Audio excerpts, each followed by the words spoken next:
Visakha steel plant లో జరిగిన విషాదకర ప్రమాదం రాజకీయంగానూ చర్చనీయాంశంగా మారింది. ఈ ఘటనపై స్పందించిన డాక్టర్ కేఏ పాల్ తీవ్ర విమర్శలు గుప్పించారు. ప్రమాదానికి నైతిక బాధ్యత వహిస్తూ కేంద్ర ఉక్కు శాఖ మంత్రి కుమారస్వామి వెంటనే రాజీనామా చేయాలని ఆయన డిమాండ్ చేశారు. అంతేకాదు ప్రమాద బాధితుల కుటుంబాలకు ముఖ్యమంత్రి చంద్రబాబు నాయుడు ₹1 కోటి చొప్పున పరిహారం ప్రకటించాలని కోరారు. స్టీల్ ప్లాంట్ పరిరక్షణ, అభివృద్ధి విషయంలో జనసేన అధినేత పవన్ కళ్యాణ్, బీజేపీ నాయకులు ప్రజలకు ఇచ్చిన హామీలను నిలబెట్టుకోవాల్సిన బాధ్యత ఉందన్నారు. కార్మికుల భద్రతకు అత్యున్నత ప్రాధాన్యం ఇవ్వడంతో పాటు ప్రమాదానికి గల కారణాలపై సమగ్ర విచారణ జరిపి బాధ్యులపై చర్యలు తీసుకోవాలని డాక్టర్ కేఏ పాల్ డిమాండ్ చేశారు. ఈ కుటుంబాలకు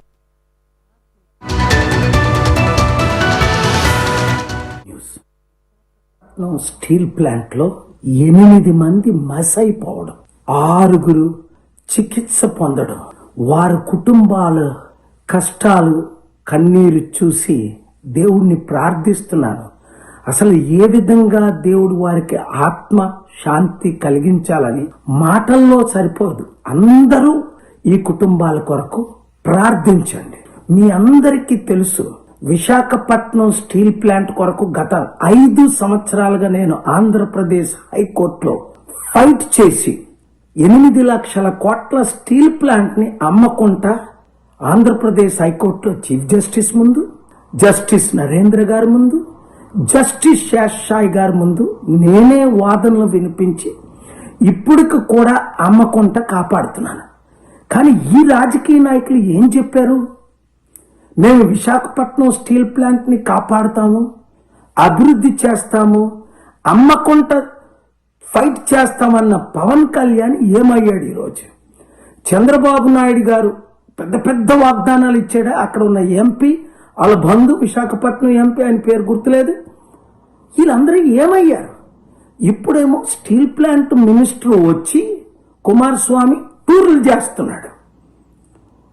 ఏంటి ఈ పాపాన్ని దేవుడు క్షమిస్తాడా? ఇలాంటి ఘటన ఇంకొక దగ్గర ఏ దేశంలో అయినప్పటికీ రాజీనామా చేయకుండా ఉంటాడా? తక్షణమే స్టీల్ ప్లాంట్ కుమారస్వామి రాజీనామా చేయాలి.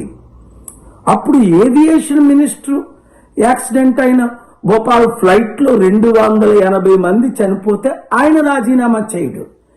నీట్ పరీక్షల ద్వారా లక్షల మంది యువతీ యువకులకు అన్యాయం జరిగిందంటే ఎడ్యుకేషన్ మినిస్టర్ రాజీనామా చేయడు. దీనంతటికీ కారణం ఆయన అసలు ఆయన ఎప్పుడూ రాజీనామా చేయడే.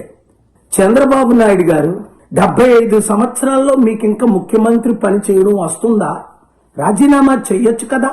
ఎందుకంటే రాష్ట్రాన్ని కాపాడలేని మీరు, ప్రజల్ని కాపాడలేని మీరు, ఇచ్చిన వాగ్దానాలు నెరవేర్చలేని మీరు, ఎవరైనా 6 వాగ్దానాల గురించి మాట్లాడితే 4 కోస్తానంటారు.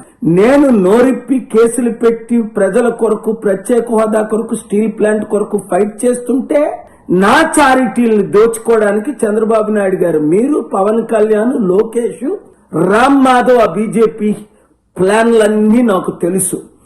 ఎవరితో ఏం చేస్తున్నారు, ఎలా చేస్తున్నారు, ఎలాగ ఇబ్బందులు నన్ను పెట్టడానికి మీరు అనుకుంటున్నారు.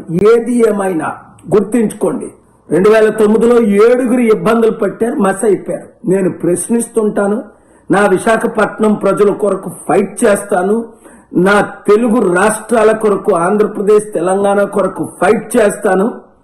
విశాఖ ఉక్కు ఆంధ్రుల హక్కు అని కనీస మర్యాద ఉంటే, గౌరవం ఉంటే వెంటనే ఈ చనిపోయిన 8 మందికి చంద్రబాబు నాయుడు గారు ₹1 కోటి ప్రకటించకండి, ఇవ్వండి. ఈ రోజే ఇవ్వండి. లక్షల కోట్లు ఉన్నాయి కదా మీ దగ్గర. గవర్నమెంట్ తీస్తారా, మీ సొంత తీస్తారా? ఇచ్చి తీరండి. 2, పవన్ కళ్యాణ్ న్యాయం చేయలేకపోతే, సెంట్రల్ గవర్నమెంట్ నుంచి ₹1 కోటి ఇప్పించలేకపోతే ఈ 8 మందికి, గాయపడిన వాళ్ళకి 50 లక్షలు వెంటనే రాజీనామా చేయాలి. రాష్ట్రాన్ని మేము బాగు చేసుకుంటాం. మీకంటే 1,00,000 రెట్లు తెలివైన వాళ్ళు ఉన్నారు. నా మాట వింటారు. రండి, సమిట్లు పెడదాం. ఇప్పుడైనా వస్తారా? ఇప్పుడు చూసారా, అమెరికాలో మోస్ట్ పవర్ఫుల్ లీడర్ నా పక్కన కూర్చొని 6 వీడియోలు రిలీజ్ చేశారు. మైక్ జాన్సన్ గారు, ట్రంప్ గారు సెప్టెంబర్ 24ని సమిట్ పెడదామని వాషింగ్టన్. రండి తెలుగు ముఖ్యమంత్రులు, రాష్ట్ర ముఖ్యమంత్రులు, అప్పులు తీర్చుదాం, అభివృద్ధి చేద్దాం. ఈ వీడియో అందరికి చేరినంత వరకు